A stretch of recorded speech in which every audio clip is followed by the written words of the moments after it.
veces no entendemos y nos bailan bien bonito.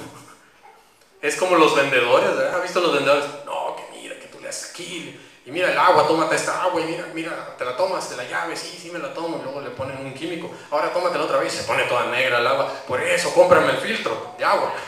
Y se la creó, y se compra, pues quién sabe qué le echó, yo no sé qué le he echado, pero nos convence. Hay gente que no sabe la palabra de Dios, no la lee, no la escudriña, la usa como, dijo un hermano, como desodorante, así es.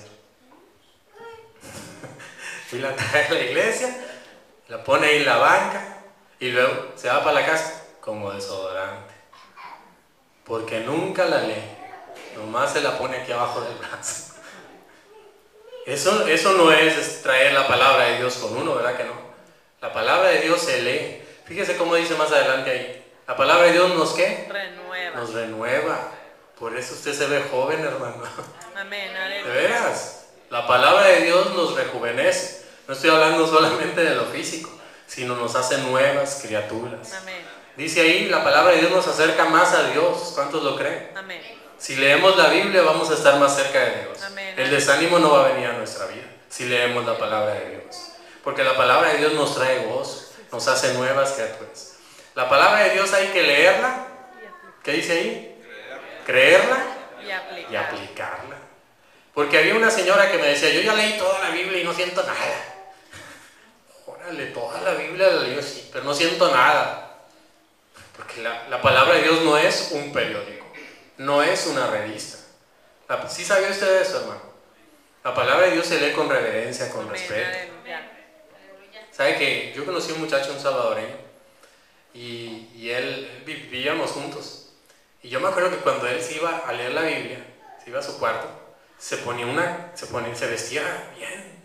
Yo le decía, brother, pero pues si ya te vas a acostar, ¿por qué te vuelves a poner ropa? Bueno, es que no traía camisa, ¿verdad? Y digo, si ya te vas a dormir, estás en shorts, ¿y por qué? Dices que voy a leer la palabra de Dios. Y yo dije, qué tremendo, ¿verdad? Qué reverencia, de verdad. Si trajéramos un judío aquí y que nos enseñara la reverencia que ellos tienen por la palabra de Dios, es tremendo.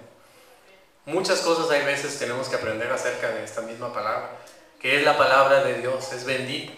Decía el versículo, es viva y eficaz. Hay que leerla, hay que creerla y hay que aplicarla, hacerla, vivirla, para que tenga efecto en nuestras vidas. ¿Cuánto estamos aprendiendo, hermanos? Amén, aleluya. Esto es algo muy sencillo, ¿verdad? Son cosas muy básicas. A lo mejor usted dice, yo ya lo sabía eso, hermano. Pero gracias a Dios que nos lo recuerda, ¿verdad que sí, hermano? Amén. Amén. Dice la última parte, ir a la iglesia. Ahora, yo puse ahí iglesia. ¿Qué es iglesia? Porque la gente a veces cree que la iglesia es un edificio. Y la iglesia no es un edificio. Este es un templo, este es un santuario, es un lugar dedicado para venir a adorar a Dios. La iglesia, la palabra significa asamblea o reunión de los creyentes. ¿Verdad que hay un versículo que dice, donde están 2 o 3 reunidos en mi nombre? Ahí estoy yo en medio de ellos. ¿Verdad que dice así la palabra de Dios? Bueno, donde haya una congregación de personas creyentes junto con usted, ahí está Dios. Esa es la iglesia, no es el local. Hubo una época en la iglesia donde yo me convertí en Atlanta, donde no teníamos templo y hacíamos los servicios en las casas. No había una iglesia como comúnmente le llamamos, un edificio. Y ahora usted va para allá y ve el tremendo iglesia o santuario o templo, y la gente no se imagina que por meses duramos sin siquiera un lugar específico para adorar a Dios, porque la iglesia no la forman las paredes ni todo el adorno que tenemos aquí. Lo formamos usted y lo formo yo. Amén. Cuando nos reunimos en un mismo espíritu. Por eso dice la Biblia, muy importante, que todos estaban unánimes juntos cuando descendió el Espíritu Santo, ¿verdad? Había que estar unánimes, unidos en un mismo sentir. Yo sé que usted tiene un sentir de servir a Dios, y ese mismo sentir lo tiene su hermano que está sentado a su lado, lo tengo yo, y por eso Dios se glorifica en este lugar. Amén, por eso vienen personas y son restauradas, y Dios obra de una forma especial, porque nosotros somos y formamos la iglesia. Amén, sí, Señor. Nunca piense que el edificio o el lugar va a hacer que la presencia de Dios se mueva, o que la presencia de Dios se manifieste en un lugar, porque la presencia de Dios se manifiesta en usted individualmente. Hay personas por falta de leer la palabra de Dios y falta de convicción en sus vidas, que se van de la iglesia. ¿Sabe por qué? Porque allá brincan más alto, porque allá predican más como le gusta a la persona, porque allá hay más gente. No, es que ahí no va nadie. Decía un predicador, lo escuché una vez y me dio hasta... Ahí nomás van 3 gatos. Digo, ¿cómo que gatos? Somos hijos de Dios, ¿qué le pasa? Somos lavados con la sangre de Cristo, somos reyes, sacerdotes, dice la palabra de Dios. Representantes de Cristo aquí en la tierra.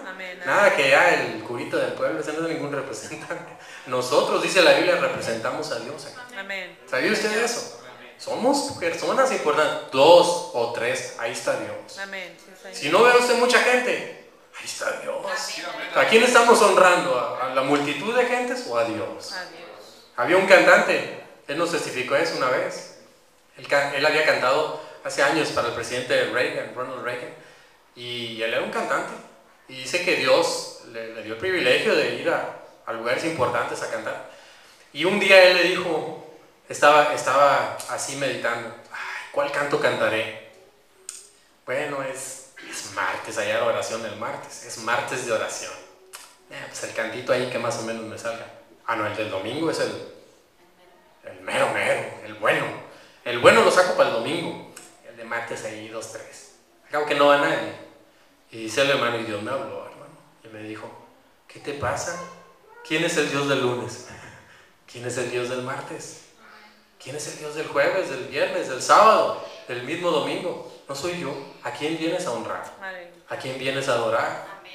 A Dios. Cuando nosotros entendemos que no es la multitud de gentes que venimos a honrar a Dios, porque usted y yo venimos de acuerdo, ¿sí? Amén. ¿Estamos de acuerdo? Es importante ir a la iglesia. Dice el texto, no dejando de congregarnos. Como algunos tienen por costumbre. Qué mañosos, ¿verdad? Como algunos tienen por costumbre, sino exhortándonos, y tanto más cuando veis que aquel día se acerca. Dice, no dejando de congregarnos, como algunos tienen por costumbre. ¿Conocerá gente usted así? ¿No seremos nosotros alguno de esos? ¿Verdad que se convierte en una mala costumbre? Sí, hermano. ¿Sabía usted eso? ¿Sabe por qué no es lo mismo orar en su casa que orar en los servicios de oración de la iglesia? No es lo mismo leer la palabra de Dios que venir y escuchar la palabra de Dios en la iglesia. No es lo mismo. ¿Sabe por qué? Porque dice la Biblia que aquí, en la casa de Dios, Él envía bendición y vida eterna. Hay algo, yo lo pongo de esta forma y es mi opinión, hay algo sobrenatural en el venir a la casa de Dios y obedecer a Dios en esto. En venir a escuchar la palabra de Dios, aquí en la iglesia. Porque había una viejita que decía, ay hermano, dice, si Dios me diera una casa, yo ahí cerca de la iglesia, yo iría a la iglesia. Y fíjese que Dios le concedió y le regalaron una casa, los hermanos juntaron y le regalaron una casa que estaba al lado de la iglesia. Imagínense vivir al lado de la iglesia. Y después la viejita no iba a la iglesia y decían, bueno, pero ¿qué le pasa a